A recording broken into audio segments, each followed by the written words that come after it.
just some guy, and this is my review of the Gavilan de Incolma 22-inch blade Latin machete. I'm wearing my helmet right now because I like to show off the gear, and you can expect to see a review of this helmet and all of the things I put into its customization in a future video. For now, the machete. Like I said before, this is a Gavilan de Incolma. My very favorite brand of machete. This is the 22-inch blade. I basically grew up with one of these since like the 3rd or 4th grade. Me and my friends chopping stuff up back in the woods as little kids. I personally made a dent in my own backyard that was visible from Google Earth or landing planes at the airport when they flew over my house, etc.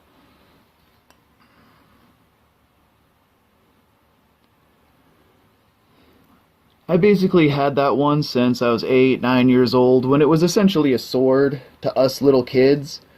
And after about a decade or so, I broke that one on the seats of chairs. I was imagining that they were shields, and I was splitting them with the grain or something in my teenage mind.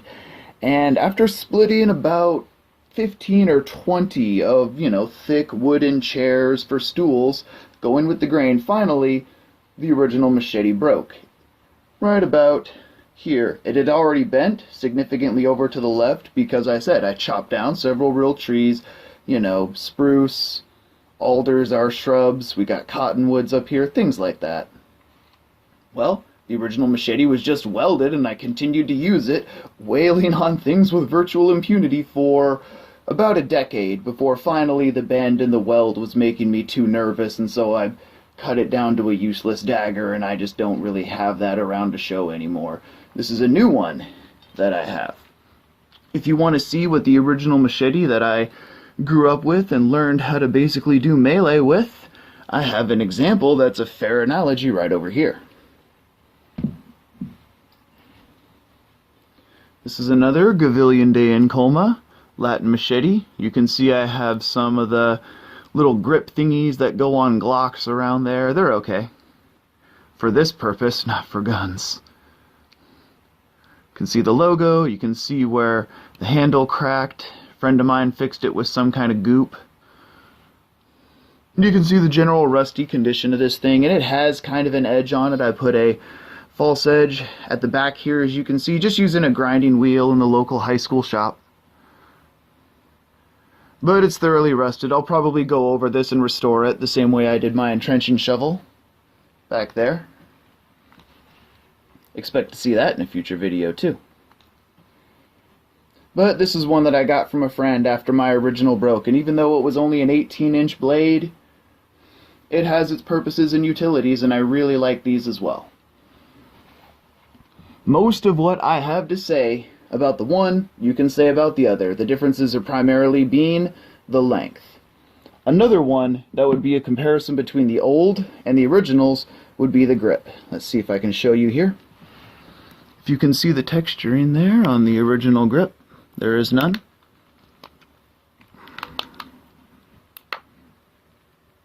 It's just a plain grip, smooth plastic all around.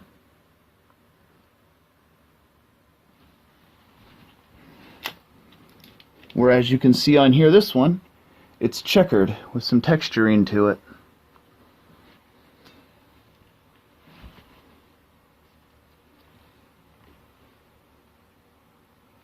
I think that's an improvement. One thing where I think these new ones fail compared to the old ones is in the quality of the construction somehow.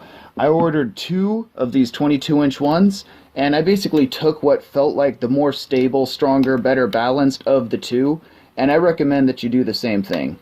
The other one basically had lots of kinking, creaking, and twinking in the handle. It felt like it was loose just from, kind of waggling the blade around side to side and doing things like that with it. I could kind of hear things going on in the handle, even though, as you can see, these are secured at 4 points.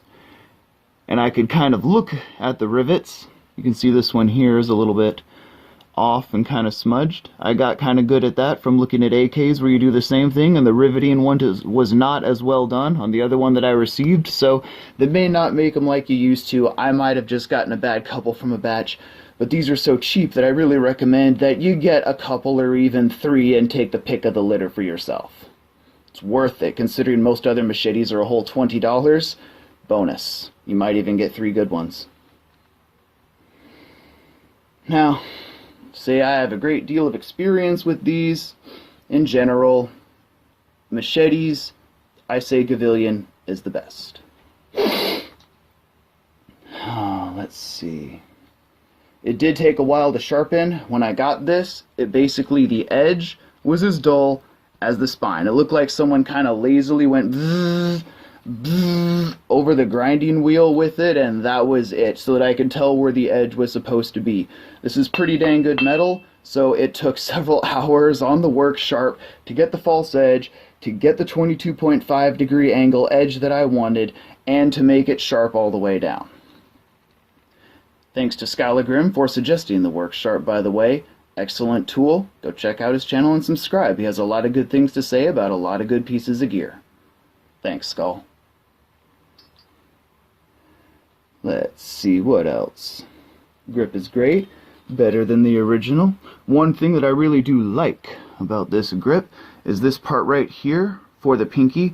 When you actually end up swinging, a lot of the time, if you start choked up right here, eventually your hand tends to work its way down to the bottom, and you feel a lot of that force either with your pinky going into the handle or your hand wanting to slide off the grip, and this little nub just prevents that so perfectly. If you read the book Memoir on Swords, he has quite a lot to say about the pinky finger and the curvature of yataghans and stuff and why they work out great. I think a lot of what he is saying is very directly applicable to this kinds of machete.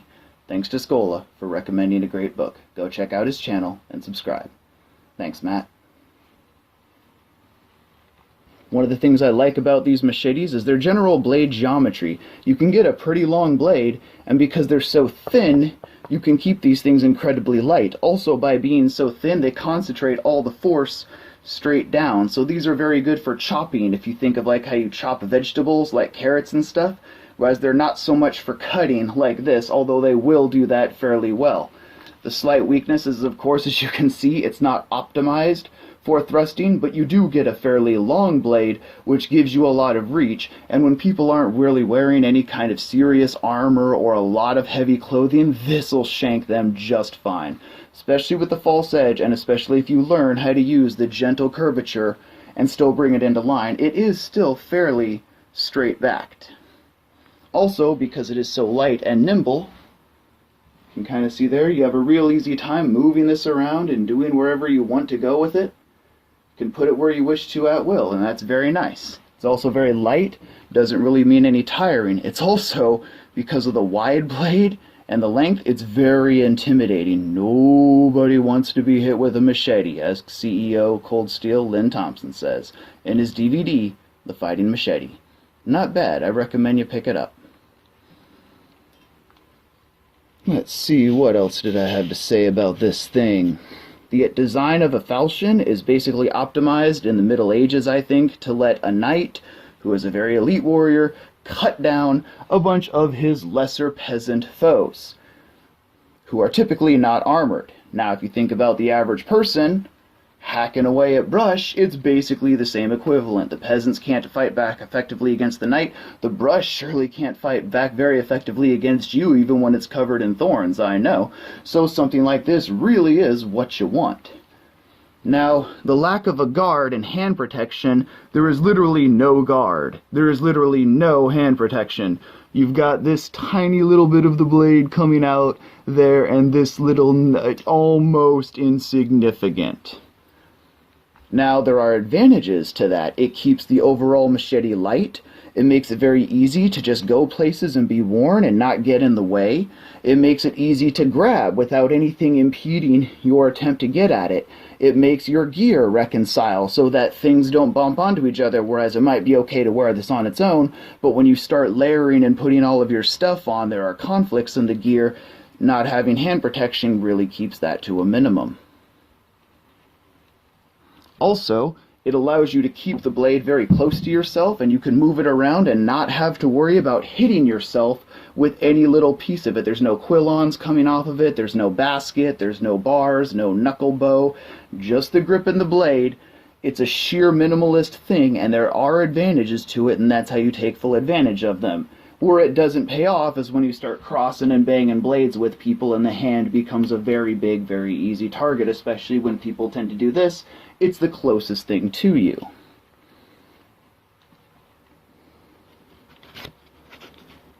I think that the 22-inch length is perfect, although there's nothing wrong with the 18-inch length. Let's see. My old one, I almost never cleaned it, never sharpened it. It was left outside in the rain for several years. It's still held up to all kinds of abuse. I've cut down a few trees like this one, and I'm 95% plus sure confident that it is good to go as the old classic Excalibur of my youth. Let's see, that old one, I would cut small rocks with it. I hit the side of a stone cliff with it one day to really give that weld a test, not even when it was a whole machete. Cut down hundreds and hundreds of trees and then sharpened them like giant punji stakes and made a medieval-style palisade wall around my fort in the woods that we used for LARP. Later, the giant supply of logs in the wintertime, snow machine people used it as a jump. One of the advantages of things like this is if you're climbing trees or climbing mountains, you can hook around with it and use it to climb and to pull yourself up in places. I have stabbed this into the soil and used this to climb places to help me get places, climbing up mountains and such. You can use this machete and thwunk it into logs and wood and trees and use it to climb up. I understand that there's stories of pirates who would do similar things with the sides of ships using their cutlasses, and I can totally relate. This will be a fairly good ninja tool. Oh yeah, a really good thing is when you're walking, you can just chop down branches and make yourself a walking stick. If you take some time, you can turn that walking stick into a nice bear spear, which is something a lot better for dealing with bears than just this, although this is a fairly good backup. Better than your old hands if you don't have any firepower. This is kind of like a poor person's sword in a lot of ways. It really takes an actual sword to beat this, in my opinion. If someone could make a 21st century grade Molly scabbard for this, I would really, really love that, because I would wear this on my battle rattle.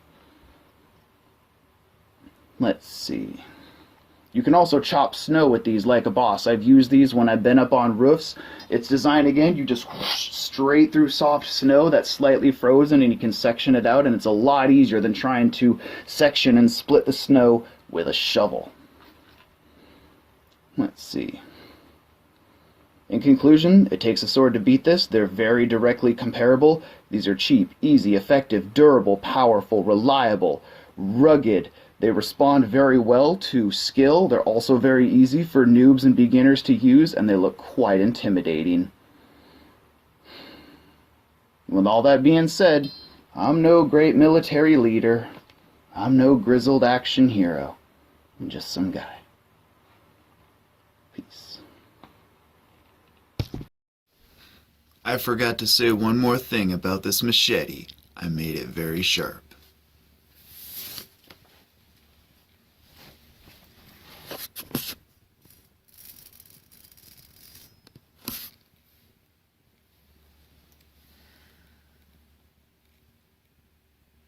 As you can see, I can shave with it.